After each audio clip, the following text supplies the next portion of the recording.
अस्सलामुअलैकुम नाज़रीन, JN news HD के साथ मैं हूं नाइला भट्टी। नजर डालते हैं आज की अहम खबरों पर।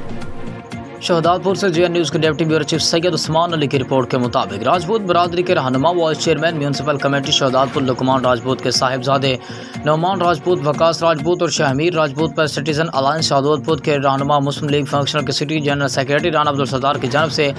FIR दर्ज कराने के खिलाफ general council Dilshad Rajput, general council Rana Anwar Jamal Usman Rajput अपनी रिहाइशगाह पर प्रेस कॉन्फ्रेंस से खिताब करते कहा कि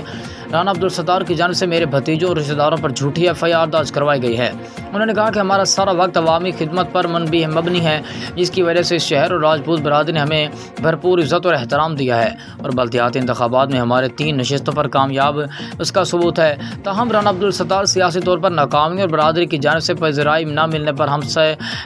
हसद का शिकार हैं और इस हसद के बायस वो इस तरह के बेबुनियाद इल्ज़ामात से हमारे साथ को नुकसान पहुँचाना चाहता है। उन्होंने कहा कि हमने तमाम ठोस शवाहिद और सबूत इंतजामिया को भी पेश कर दिए हैं, जिससे ये साबित होता है कि राना अब्दुल सत्तार को बेटे के फायर करके शख्स जख्मी करने वाक़या खुद साख्ता है, जिसकी हम भरपूर मजम्मत करते हैं और SSP सांगड़ से मुतालबा करते हैं कि हमारे बच्चों पर कटवाई जाने वाली FIR को फौरी ख़त्म करके हमें इंसाफ फराहम किया जाए और झूठ पर मबनी प्रोपेगेंडा